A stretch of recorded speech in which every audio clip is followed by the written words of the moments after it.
പ്രിയ വിദ്യാർത്ഥികളെ, ഇന്ന് നമ്മൾ ഇസ്ലാമിക ചരിത്രത്തിലെ വളരെ പ്രധാനപ്പെട്ട ഒരു കാലഘട്ടത്തെക്കുറിച്ചാണ് പഠിക്കാൻ പോകുന്നത്.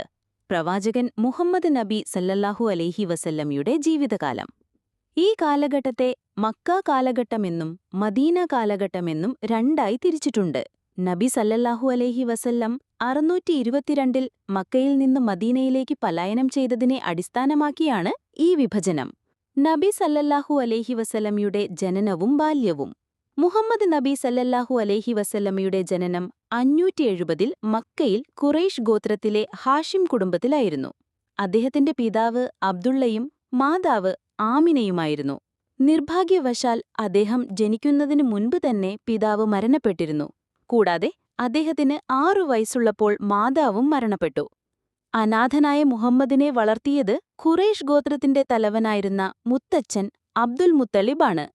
എന്നാൽ 2 വർഷത്തിനു ശേഷം മുത്തച്ഛനും മരിച്ചു. പിന്നീട് അദ്ദേഹത്തെ സംരക്ഷിച്ചത് അമ്മാവനായ അബൂ ത്വാലിബാണ്. നബി സല്ലല്ലാഹു അലൈഹി വസല്ലമയുടെ വ്യക്തിത്വം.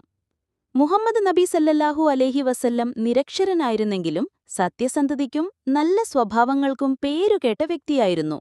അദ്ദേഹത്തിന്റെ സത്യസന്ധത കണ്ട് മക്കയിലെ ജനങ്ങൾ അദ്ദേഹത്തെ അൽ അമീൻ എന്ന് വിളിച്ചിരുന്നു. മക്കയിലെ ഗോത്രങ്ങൾക്കിടയിലെ ശത്രുത ഇല്ലാതാക്കാനും സമാധാനം നിലനിർത്താനും ശ്രമിച്ച ഹിൽഫുൽ ഫുസൂൽ എന്ന സമിതിയിൽ അദ്ദേഹം അംഗമായിരുന്നു. ഇതിലൂടെ അദ്ദേഹം ഒരു സാമൂഹിക പരിഷ്കർത്താവായി സ്വയം തെളിയിച്ചു. പ്രവാചകത്വലബ്ധി.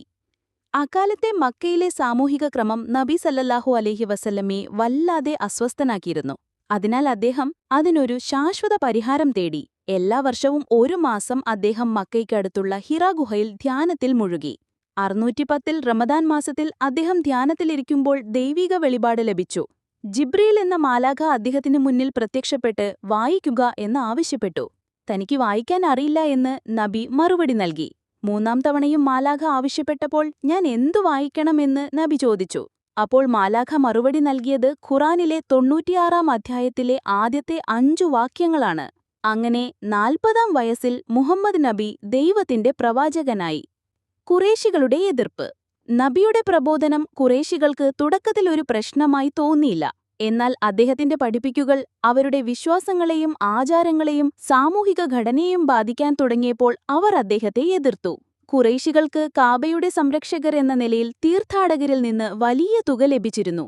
ഇസ്ലാം പ്രചരിക്കുന്നത് തങ്ങളുടെ വരുമാനത്തെയും സ്വാധീനത്തെയും ഇല്ലാതാക്കുമെന്ന് അവർ ഭയപ്പെട്ടു. അതിനാൽ അവർ നബി സല്ലല്ലാഹു അലൈഹി വസല്ലമയെയും അനുയായികളെയും കഠിനമായി പീഡിപ്പിക്കാൻ തുടങ്ങി. ഹിജ്റ.